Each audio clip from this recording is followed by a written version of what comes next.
Psych! We are so happy you guys are here. We just wanted everybody together so we could kind of explain to you the journey that we've been through with trying to get pregnant.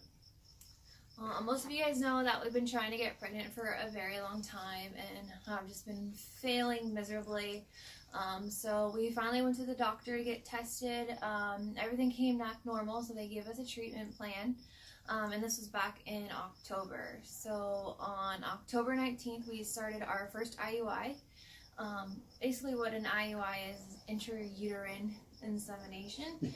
An IUI is basically when they're going to put me on multiple medications, try to get me to ovulate multiple eggs, and then they try to perfectly time ovulation, and then they literally inseminate me like a cow. It's really glamorous. So yeah, like I said, we did that on October 19th. Our first procedure was on Halloween, October 31st, Bruce. Halloween? We were super excited, super hopeful, even though IUIs have a super low success rate, just 10%.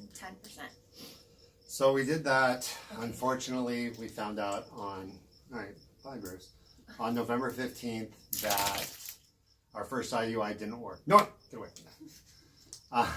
So we were obviously super bummed about that, but we decided to take another crack at it, and then immediately began treatment again. So we went back November 17th, actually the morning of Sam and Greg's wedding, so that day was a little crazy for us, but we went back and we told the doctor that we weren't going to try the 3 cycles like they recommended just because it's expensive and, you know, the low chance of it working. So we're basically just going to do this one. If it doesn't work, we're going to take the holidays off, go on our Europe trip, and then when we got back from Europe, like really consider IVF, you know, and go from there. So Since we told Dr. Rosencrantz that we weren't going to do a third, this was going to be our last one, he's like, all right, let's go ham. And he put me on the most aggressive treatment plan, which was basically multiple injections in my stomach twice daily for at least 10 days. I don't know how I remembered to do my first injection because it was at Sam's wedding. And she was a little tipsy. I was hammered. All we know that it was sometime between when I was laying on the floor saying I was at my quinceanera, and the other time was when Caitlin fell out of her chair at the dinner table. So sometime between then. And since they put me on so much medication, I had to be monitored a lot more frequently. So we started on a Friday, Sam's and Greg's wedding, and then that next Tuesday we were back at the doctor getting our first checkup. And we had our ultrasound, and they had 4 eggs, and we were stoked because our first IUI we only had 2. So now we had 4 chances of getting pregnant. And yeah, we were just super hopeful. And then we had to go back the next Friday. The day after Thanksgiving. The day after Thanksgiving. So it's been a crazy couple months. So the day after Thanksgiving, that appointment is when things got weird. Or crazy. So we went in and I had my ultrasound and he goes, oh wow. And I'm like, oh no, what does that mean? And we now had 13 eggs. And obviously I was a psycho, like Googling things all day, every day when we were doing IUI. So I knew immediately, he didn't even have to tell me, I knew it was canceled. Just because when you have that many eggs, it's too high risk. But I thought at least we could try it home on our own and just not do the IUI procedure. But he was like, hell no, you're not doing that. You'll be octomom, you could die. He was just very anti us trying it home. It's like, don't touch each other. Yeah, so like I was really upset. I mean, obviously it was a lot of money that we had just spent on all the medication, and then all these eggs were gonna be wasted. So we're super bummed, and then the doctor says, well, you guys do have another option at this point. So at that point he says, like, you guys can right now convert to IVF. So I had no clue what any of that meant, like what the cost was, what the benefits were. I was like kind of against it, but he said literally we need to know like now. So we need to know ASAP. And he basically said like, go figure it out and let me know in 20, 30 minutes or something. Yeah. So we went downstairs and talked and screamed and cried and I mean, I think that we both had some trepidation, right? Well, I wanted to do it. Yeah. I was so fucking over trying to get pregnant for so long. It was so draining.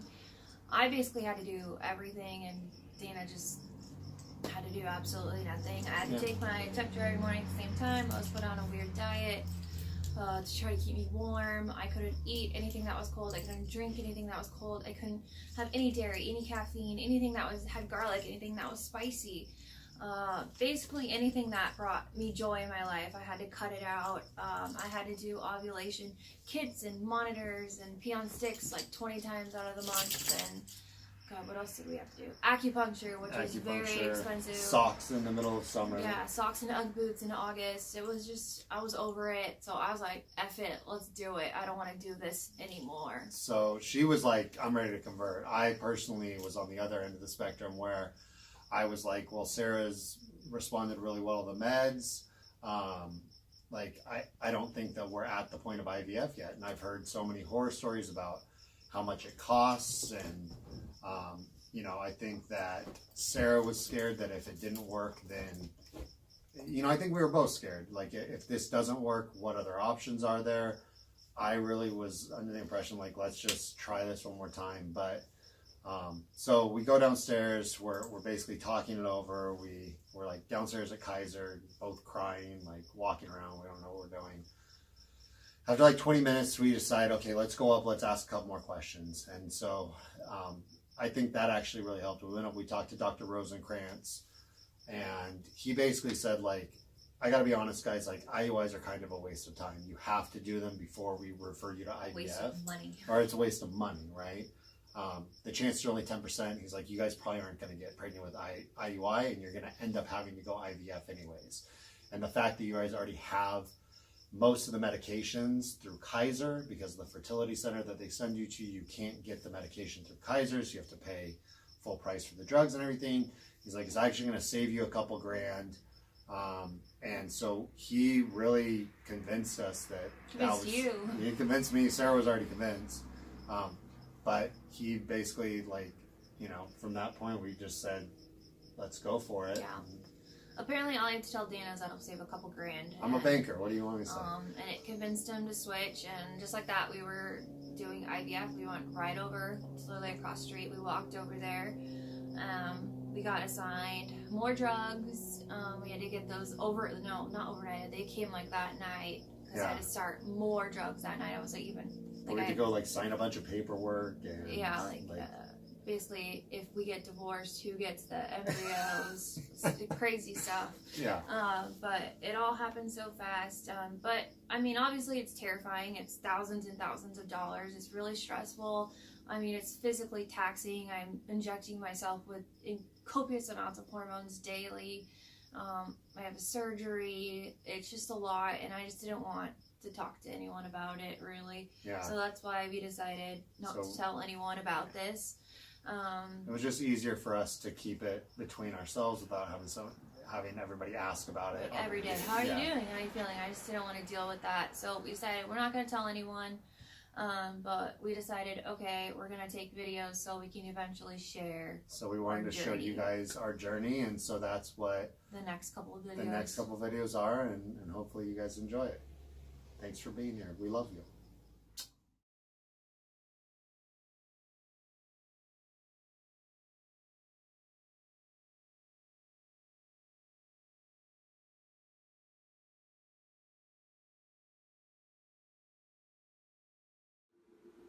It was creepy, and I'm glad I didn't get it on video. We're back here again. We basically live here. What are we doing? Ultrasound? Yeah. I don't know. See follicles? Yeah, see how. Hey, everybody. Say hi. It's Monday, November 27th. Today is 3 days after we found out that we have to switch to IVF. So, what are you doing tonight? Well, we had 2 appointments since. We had to check my progesterone and my estrogen levels. And did an ultrasound, and they said we're ready for trigger, which is this guy. This one's going to go in my butt tonight. Which they're basically just going to force me to ovulate and release all the eggs. And I'm stoked because that means no more medicine. And look how much medicine I've been on. Wait, there's another one. I only get about a week break until I start medicines again. But we're ready. We're gonna go.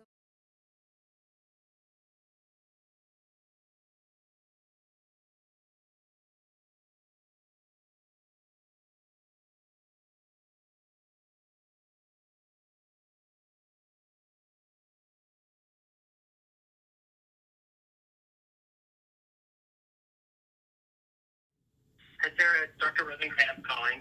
I wanted to see how you were, but to give you the embryo report as well. So we had 8 of them fertilized, so that's just about 80%, kind of right in the area that we were talking about. So we have 8 moving forward, and just to keep you expectations managed, we're going to lose more as we go along here. So. They don't actually look at the embryos tomorrow on day 2. So I will give you a call on Saturday. That's the next time we'll look and give you an update. Ultimately, it matters what makes it on a Monday, but we like to just sort of keep you in the loop and let you know how things are going. Okay. So that's it for today. So far, about what we would expect. And I'll be in touch on Saturday. Take care. Bye-bye. So Dr. Rosencrantz just called with his second embryo report. It's Saturday, so just 3 days after my retrieval. And we got actually good news. All 8 are still growing, but the Debbie Downey that he is, or the manager of expectations, he said that we're gonna lose more, but all 8 are still growing. And we're scheduled for our transfer on Monday, December 4th, so Monday morning, first thing. And I mean, I'm finally starting to feel better. The pain from the surgery wasn't that bad. It's just like, it's probably too much information, but just so much trapped gas, and like I look like 6 months pregnant, and it's just pretty painful. So I'm hoping I feel better by Monday, because it makes me a little nervous that maybe my body's not ready. But thank God for prune juice. It's the only thing that has given me any kind of, I guess, relief. All right, we'll check in later.